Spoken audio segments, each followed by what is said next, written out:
یہ بات ذہن میں رکھیں، قیامت تک اللہ کے نبی کے اس دین نے رہنا ہے، تو جو بندہ چاہتا ہے کہ میری خدمات بھی قیامت تک رہیں تو وہ دین کا خادم بن جائے۔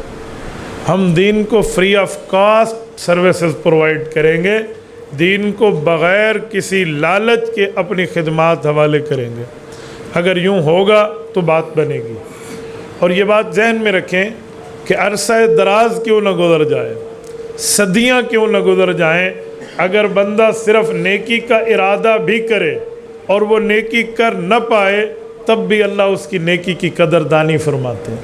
میں اس پر پہلی دلیل آپ کی خدمت میں عرض کرتا ہوں۔ امام سہیلی رحمہ اللہ روض الانف میں ایک واقعہ لکھتے ہیں کہ حضرت رسول اللہ صلی اللہ علیہ وسلم سے پہلے تورات، زبور، انجیل نازل ہو چکی تھی، تو یمن کا بادشاہ تورات، زبور، انجیل کے مسائل سے واقف تھا اور اسے اس بارے علم تھا۔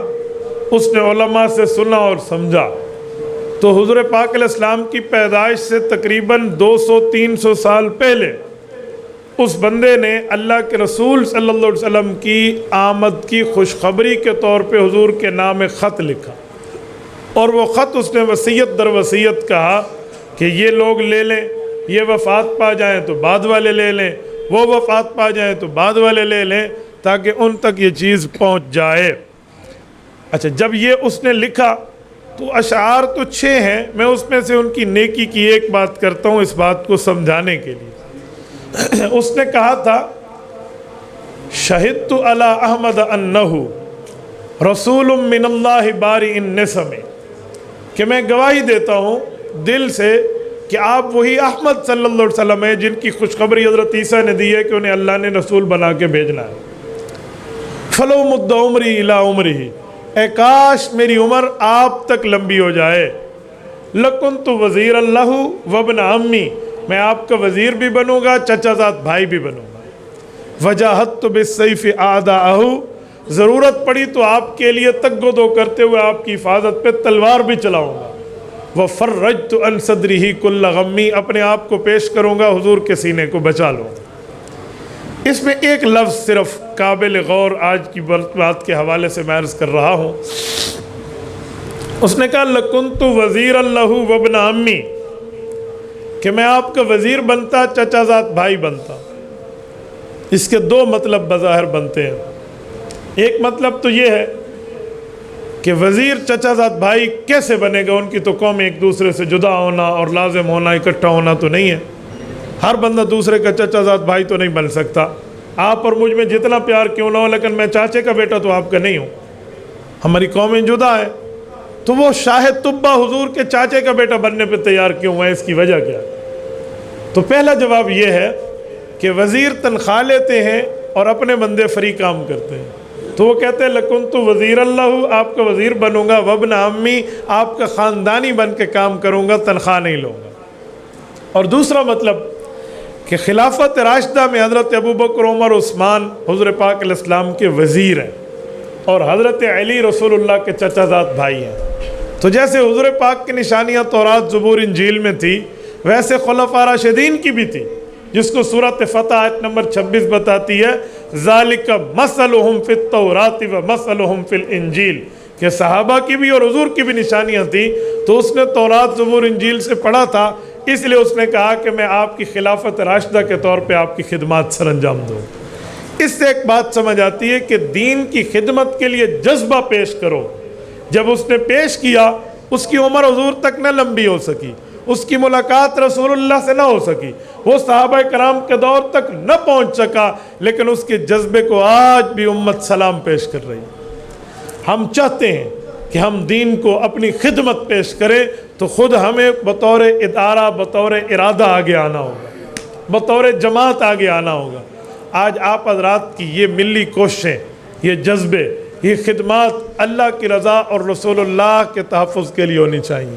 نمبر 2، جب ہم اللہ کی رضا کے لیے میدان عمل میں آئیں گے، اللہ کی رضا کے لیے آگے چلیں گے، تو ہمارے ساتھ بھی معاملات وہی ہوں گے جو انبیاء کرام کے ساتھ، صحابہ کرام کے ساتھ معاملات آئے تھے۔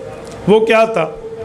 لالچ، آفر، راستے سے ہٹانے کے لیے بہت سی ترتیبیں یہ آئیں گی، تو آپ کو پھر مضبوط رہنا ہوگا۔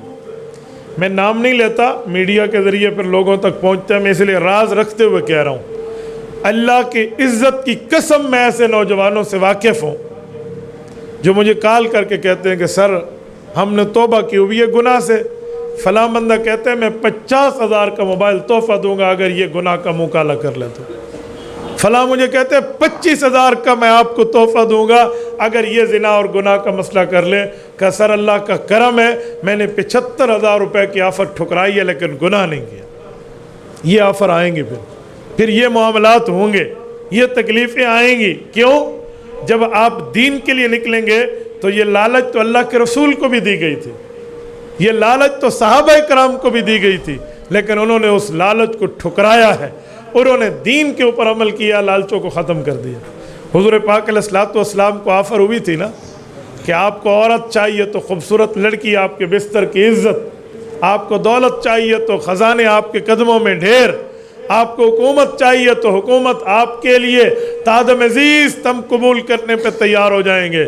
اور یہ آفر حضور پاک علیہ الصلوۃ والسلام کے تعلق داران میں سب سے بڑا تعلق حضرت ابو طالب حضور پاک کے چچا کا نکالا گیا اور ان کے واسطے سے بھیجا گیا، اور حضور پاک علیہ السلام کے چچا آ کر بتانے لگے کہ میرے بھتیجے یہ لوگ کہتے ہیں تو دین کی دعوت چھوڑ دے، اسلام و ایمان و ایقان و مذہب و اسلام کی دعوت چھوڑ دے، ہم تجھے لڑکی، ہم تجھے پیسہ، ہم تجھے حکومت دینے کے لیے تیار ہیں، اور لڑکی بھی وہ جو حسین و جمیل کے انتہا ہائی پیک پر موجود ہو، جو چاہو آپ کو دے دیں گے۔ تو اللہ کے رسول نے کیا جواب دیا تھا؟ یا امی لو وضع الشمس علی یمینی والقمر علی یساری الا ان اترک ھذا الامر ما ترکتہ۔ یہ تو دنیا کی لالچیں ہیں، یہ آسمان کا سورج اور آسمان کا چاند میرے ہاتھوں پہ رکھیں پھر بھی میں پھینک دوں گا، دعوت دین نہیں چھوڑوں گا۔ تو دوسرے نمبر پر آپ یہ ذہن میں رکھیے کہ آپ کو آفرز ہوں گی دین کو چھوڑنے اور اسلام کی خدمات کو چھوڑنے کے لیے، آپ نے اس پر کوئی معاملہ نہیں رکھنا، وہی طریقہ رکھنا ہے جو رسول اللہ صلی اللہ علیہ وسلم کی طرف سے۔ تبارك الذي نزل الفرقان على عبده ليكون للعالمين نذيرا۔